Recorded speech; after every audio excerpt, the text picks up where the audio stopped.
He kept telling Crystal, any nigga want to kill Vietnamese children more and stay home and raise his own is sicker than a rabid dog. That's how their thing had been going since he got back. Crystal just got into saying what a fool nigga Bo was, and always had been. Didn't he all go all over town saying the child wasn't his? Was some no-counts bastard? And any old city police could come and get him if they wanted, because as soon as the blood type and shit was together, everybody would know that Crystal was a no-good lying whore. And this after she'd been his girl since she was 13, when he caught her on the stairway.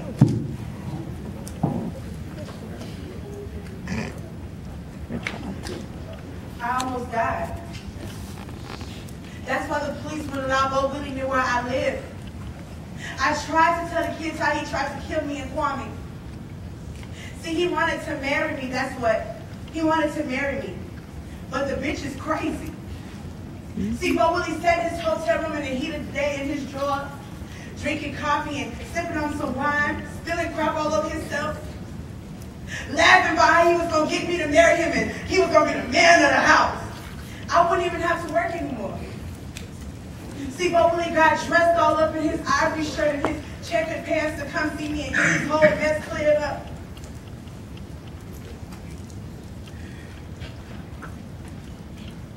Bo Willie knocked on my door.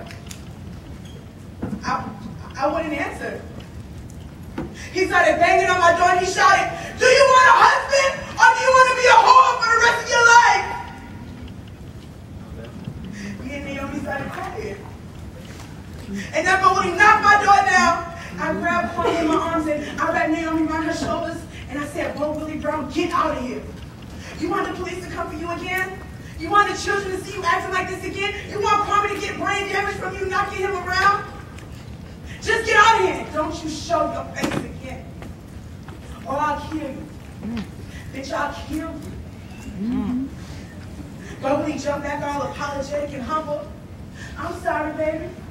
I don't mean to cause no trouble. I just wanted to marry you. I just wanted to marry you and give you things." "What you gonna give me, Bo, huh? A broken jaw? Nigga, get out of here." He ignored my outburst and he sat down motioning for Naomi to come to him. But I held Naomi and I felt her giving in, but I held her tighter. And then Naomi broke away and she said, "Daddy! Daddy, come back. But you gotta be nice to Mommy, okay? Cause Mommy loves you, you gotta be nice." He set Naomi on his knee and they started playing in her ribbons and counting fingers and toes.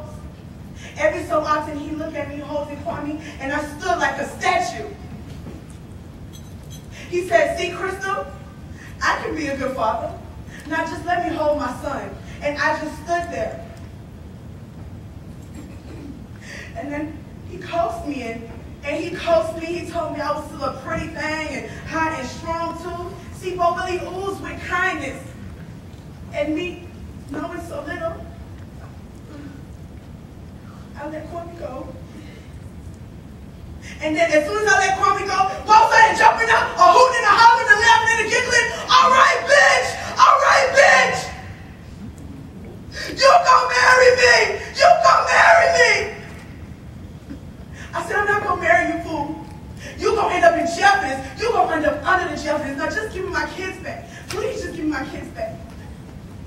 Bo Willie knocked the screen off the window and he held my kids off the 5th story.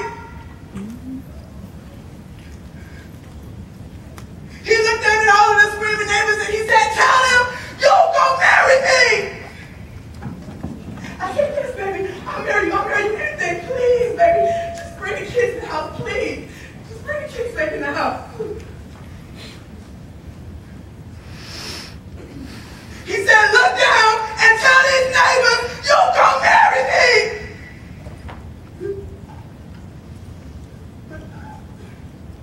I just stood by Bo in the window. Naomi reaching for me and Kwame screaming, "Mommy! Mommy!" From the 5th story. But I could only whisper. And he dropped him!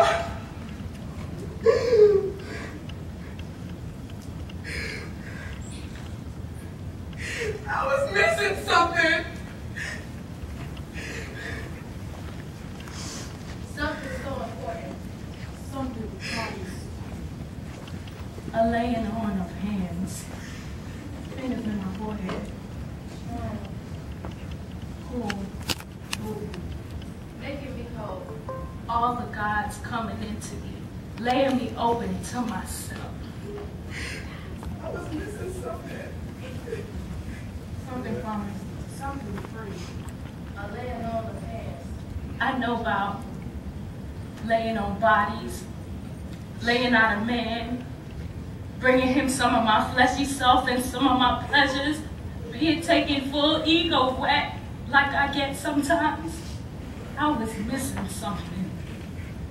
A laying on of hands. Not a man, laying on. Not my mama. And she was holding me tight. And I'm always going to be her little girl. Not laying on her bosom or her womb, but a laying on her hands. The holiness of myself.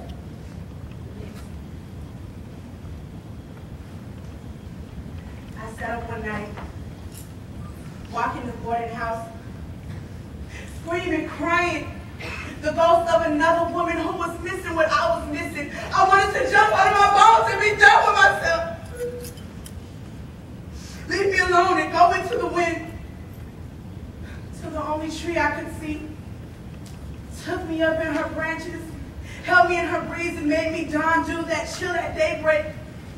The sun wrapped me up rose light everywhere. The sky laid over me like a million men.